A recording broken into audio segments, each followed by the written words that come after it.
She seemed very friendly, but something in her alerted me. We have much in common, but I feel that I can't rely on him. She has an excellent training background, but I don't think she fits this job. Most of us have had to say something like that about the people who we happen to encounter. We asked ourselves why we had these doubts. The answer is simple. These people's words contradicted their body language. Congruence. This is what they call the consistency between verbal and nonverbal means of communication in science. People, first of all, look at how it is said, and only after that they perceive what is said. Accordingly, all gestures, facial expressions, all different means of communication, all this is what people perceive visually. Now, strictly speaking, our time is a visual epoch, with visual effects leading, and only after that, some audible channels are switched on. That is, what people hear, what they analyze. But first of all, what they see is important for them. So why did 750 million viewers prefer Kennedy in 1960? The tanned, self-confident senator gestured energetically and smiled a lot. Nixon sweated heavily, looked pale and confused. He shrank into his chair and hid his legs under it. Here is the host presenting the candidates. Nixon nods to him hesitantly, whereas Kennedy nods towards the camera. His gaze is calm. The appeals to the people of both politicians are made by competent political technologists. But Nixon's flamboyant speech and uncertain behavior do not agree with each other. Radio listeners didn't notice this and gave their voices to Nixon, but they were in the minority in comparison with the viewers. If there had been no television then, radio broadcasting would have taken priority, and there would have been a high chance that Kennedy wouldn't have become the president, and history would have taken a completely different route. But again, history doesn't tolerate the subjunctive mood. What happened, happened. Scientists have calculated the body language, postures, movements, facial expressions performs on average 55% of communication. The voice, tone, intonation, rhythm, and quality, 38% with only 7% left to words. A person can lie on the verbal level, trying to hide something by effort of will, yet the body will definitely give away the effort he's applying to conceal information. The phenomenon of a lie, or the phenomenon of deliberately concealed information, is not accompanied by one gesture and sign, as some researchers claim. We talk about the totality of human behavior and about the fact that the truth and a lie are states. In a state of danger, a state of stress, and telling a lie is always a stress for a person. There are very clear markers showing that a person is telling the truth or a lie.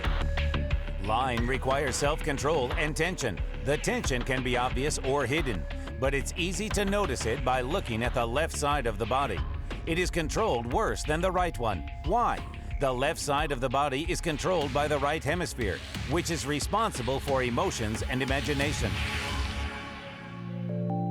When we tell a lie, we subconsciously try to close our mouth, eyes, or ears with our hands. If the hand covers the mouth and the thumb is pressed to the cheek, the person restrains the words being said. But if the interlocutor listens to you this way, then, again, subconsciously he catches that you are lying. Another gesture of insincerity is rubbing of the eyelid. At the same time, the look goes to the side. All this, when repeated many times, will virtually scream about deception. When a person tells a story that doesn't correspond to reality, he uses almost no broad gestures, illustrators. Such gestures, as a rule, serve to explain what is being said, but to explain what didn't really happen makes no sense. But the narrator shows a predominance of touching his own body, which in one way or another allows him to adapt to stress. The number of gestures illustrators is decreasing, and the number of gesture adapters is increasing. The higher the level of stress is, the more frequent touching the upper body is. Unexpectedly, a deceiver can even be given away by his own nose. Scientists call the phenomenon the Pinocchio effect. Using the thermography method, researchers have found that when lying, the temperature of the nose area increases. On the thermal image, it is red. Why does this happen? The unpleasant feelings experienced by a person forced to lie stimulate the production of stress hormones. This in turn causes an increase in temperature in the area of the nose and the orbital muscle located in the inner corner of the eye. That is why the liar unconsciously tries to touch these parts of the body. Our body perceives lying as a threat. That is, since childhood, we have been taught that it is not good to lie, that a lie is always followed by some punishment. Any threat to our body is always stressful. If there is stress, then there are signs of stress. These are changes in the physiology of the body, which are somehow reflected outside, and accordingly, people, when they communicate with each other, instinctively feel it. Leading world politicians today undergo special training in nonverbal communication, including learning to hide gestures that speak of insincerity. Therefore, their true feelings are not so easy to guess. As for ordinary untrained people, only very few of us are capable to make the body silent. We decided to conduct an experiment. Several participants were asked to tell a story of the trip that inspired them. At the same time, during the story, the subjects will be shown photos. Some of them with unpleasant content, the others, on the contrary, give positive emotions. The task for our subjects is, despite the feelings that will arise in response to the images shown, to calmly continue their positive story. How will the behavior of the participants change, and will it change at all? The first participant, Christina, is carried away by her memories. Telling the story, she gesticulates joyfully, but now she sees an unpleasant photo. The girl continues to speak. However, her gestures and facial expressions show her discouragement. At that moment, the thing happened to Christina had to happen. She had less gestures, illustrators, much less. Immediately, gestures adapters began to appear. Gestures of touching herself. Her face showed a clear and visible emotion of disgust. The bodies of the other participants also betrayed their true emotions. Pauses, rapid breathing, looking aside, tension, gestures. This experiment proves any of us is able to control our words, but we are not able to control the nonverbal reactions of the body. If you can give some kind of false information when speaking, you can explain something with the help of speech. Then at least the body language, the face expression language, that is facial gestures, pantomimicry, will still be a proto-language. That is the original language. Body language appeared even before speech appeared. The most ancient gesture, according to scientists, is the thumb and index finger pointing straight up. Now it is called goat horns or devil horns. The rock painting of this gesture was discovered in Siberia, and apparently it served to protect against evil spirits. Any gestures, any facial expressions, one way or another, they are only aimed at one thing, the survival of the man. People speak different languages, but their gestures and facial expressions are in most cases universal. For example, a smile and laughter are peculiar to everyone without exception, even to people blind from birth.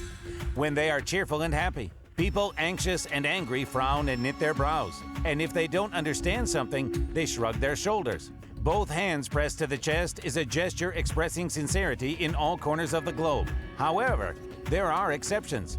They are well known to keen travelers. Often coming to a country without knowing the sign language, a tourist can face troubles. A raised hand with a thumb and index finger connected means everything is fine for Americans. Yet Brazilians will perceive this gesture as a sexual insult. The thumb pointing up means give us a lift for most Europeans. Only Greeks see it as an obscene gesture, and it is unlikely that anyone will stop to help the person asking for a ride this way. Russians, when they turn their index finger at the temple, mean stupidity, and in Holland, this gesture means that the phrase they heard sounded witty. Or, for example, in order to agree, most people on the planet just nod their heads. And Saudi Arabia, yes, is a rotation of the head from side to side, as we do when we say no. In Lebanon or Iran, to say no, it is enough to throw back the head. To say yes, on the contrary, to put it slightly low. The English psychologist Michael Archill, studying sign language during his round-the-world trip, found that during an hour of conversation, the Japanese resorted to gestures on average only once. The Italians 80 times, and the Mexicans 180 times. Russians, according to the scientists' observations, like the Americans, are relatively reserved and use about 40 gestures per hour. However, the latter smile several times more often, even if the topic under discussion is neutral. A smile in Western European society is a tool for socialization, and it's like wearing gloves before going out in the freezing cold. This is a socializing tool. And I actually, for example, recently have thought about this question. Is this so good? In the U.S. and many other countries, it is customary to look into someone's eyes and smile. And we, on the contrary, immediately turn our eyes away. Scientists explain the phenomenon of gloomy Russians by the fact that in our culture, a smile is not a manifestation of politeness. A smile is rather an expression of personal favoritism towards a person. So we only smile to those we know well and personally like.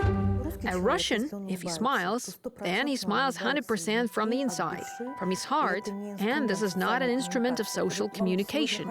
Today, you feel good, you smile, or tomorrow, God forbid, you have a toothache, you frown. And this is a more correct story from the point of view of the survival of mankind. In the Western mentality, the main driving motive of Western culture is success. And what should a successful person always do? Smile. Americans just have this concept of social smile. If a person doesn't have resources for it, but constantly smiles, this is such a good ground for neurosis. The constant conflict of a person demonstrating this showcase of his success and of his inner state of what is happening to him. For some people, this can lead to severe neurotic consequences. It turns out that the more naturally we express emotions with the help of gestures and facial expressions, the stronger our mental health. The most vigorous in using the nonverbal language are the inhabitants of southern countries, whereas people living in the north are very reserved. Why? There is no unequivocal answer to this question. There are only hypotheses. If we take, say, Yakutia, where people walk in winter clothes and live in winter conditions, then they try to wave your hands there when you have 33 sweatshirts and 4 pairs of boots on. When you are wearing shorts and a t-shirt, then, of course, this is much easier. And you move your body much more organically, much more actively, and you want to show it. All people on Earth are able to speak the body language in one way or another, yet only about half of us are able to read the mood of others around by gestures and facial expressions, and women are able to do it much better. According to scientists, this can be explained by the maternal instinct. The mother recognizes her child's emotions intuitively and in some ways works proactively. The woman is more attentive to detail and trifles, and from these mosaic details, she will build some intuitive picture of the world, and she will almost always be right. Another of the fundamental differences between women and men is the amount of emotions that their faces show. Psychologists have conducted a special study. They have asked men and women to imagine themselves in various situations and behave accordingly. For example, the participants were asked to react to messages like, "You've just won $1 million," or "You've just lost a relative."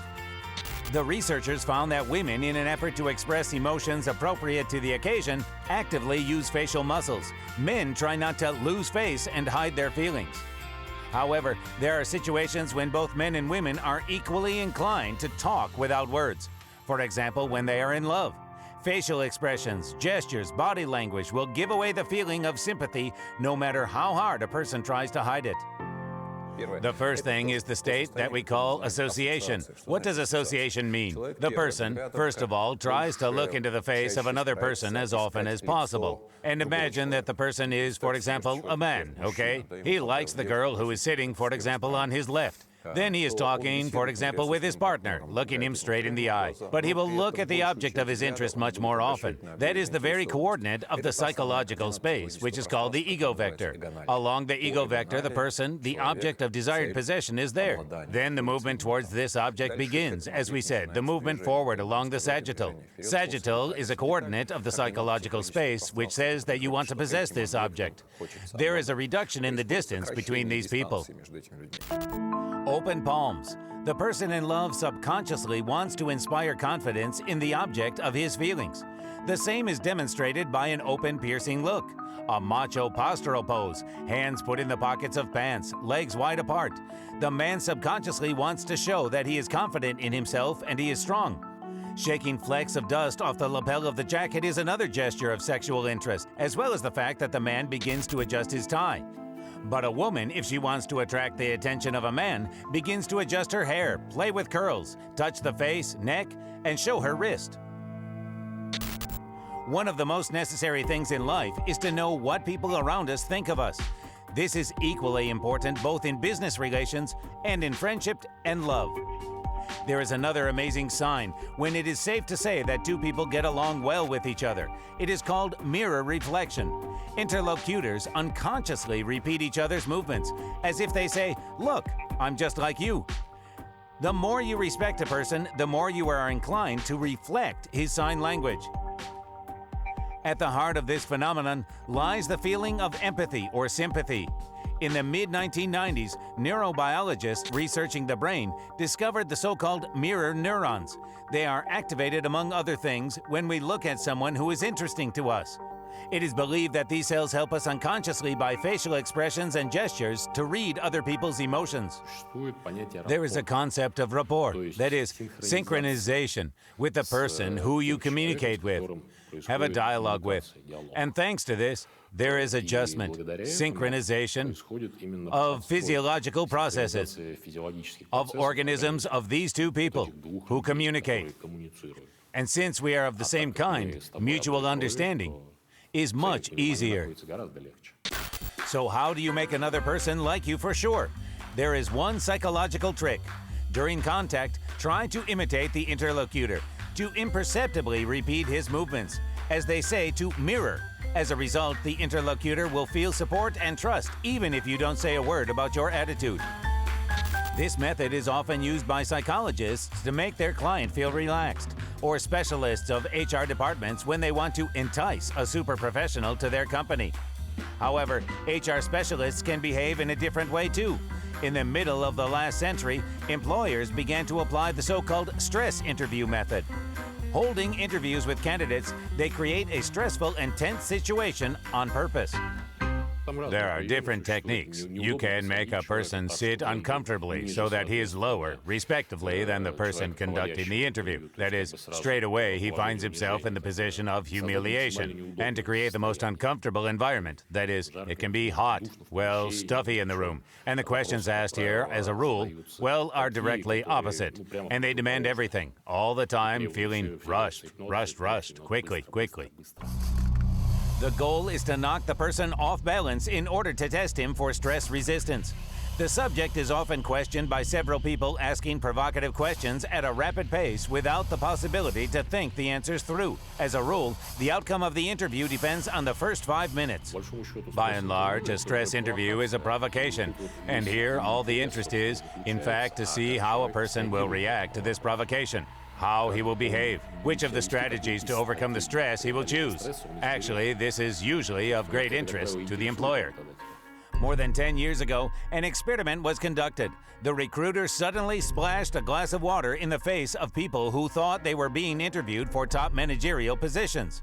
The reactions were varied. Someone wiped himself off and continued the conversation. Someone was shocked and left. Others struck back. This method, as seen from the experiment, removes the mask from the person and shows his real feelings, which allows you to more accurately judge whether he is suitable for a certain position or not. For example, a CEO needs aggression to some extent, while the manager who works with clients, it is more important to have tolerance. If a person reacts aggressively to stress and applies to a position where he'll have to work with clients, well, this is not the best choice. Here, you need a person who will not react aggressively to some stupid questions from clients, etc., because his sudden outburst of anger can cause big losses to the company. Because no one knows who the client will be, who will knock this manager off balance. We aren't going to use such gestures, but let's see how candidates respond to the stress interview, and what gestures hinder and what, on the contrary, facilitate getting the job. So, the first candidate. The woman smiles, but her lips are clamped. Her hands are closed. This is how excitement is shown, which is not surprising at the beginning of an important conversation. But after the next question, the look goes away and the woman bites her lips. So there is a problem. Here is a woman touching her ear. Most likely, she doesn't know the answer. One more question, and the applicant looks away at the door. At the same time, she lowers her head and raises her shoulders. She does not pass the interview. When a person comes to the interview and makes these barrier gestures, for example, handbags, well, I don't know, telephones, briefcases, find their place where he is calm. We understand the person is worried. This is not an active person. Of course, the gesticulation of an anxious person, as a rule, will be accompanied by these barrier gestures. And besides this, there will be the so-called turtle position shown, namely, what we call sagging of the spine. To defend yourself and hide is this position. This is exactly the position for people who we call anxious hypochondriac.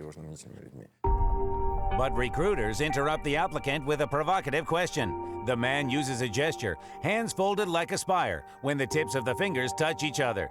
This indicates that the question didn't catch him off guard and he still feels self-confident.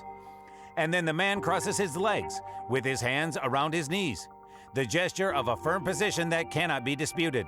This candidate has shown his confidence and stress resistance and has won the test. Gestures don't only tell us about professional competence, but also about the social status of a person. Representatives of face control in private expensive clubs and restaurants have long been looking not at the visitor's clothes, but at his gestures. Any manifestation of the bustle suggests that this is a person whose status is not high. The person who is somewhere middle up is less inclined to express his emotions. Moreover, it is considered even not appropriate in some places. He's still more reserved, laconic. This is such, a sign of strength, success, status. In the end, some kind of a high degree of socialization. Crossed arms are a signal of handling the situation. Standing astride shows a firmness of spirit. The posture with the hands resting on the hips demonstrates superiority. If the person is sitting in the armchair comfortably, it is a signal of him being completely relaxed. The fingertips of two hands fold to form a pyramid with the palms. This gesture demonstrates competence and power. A person rubs his chin before making a decision. He calculates the options.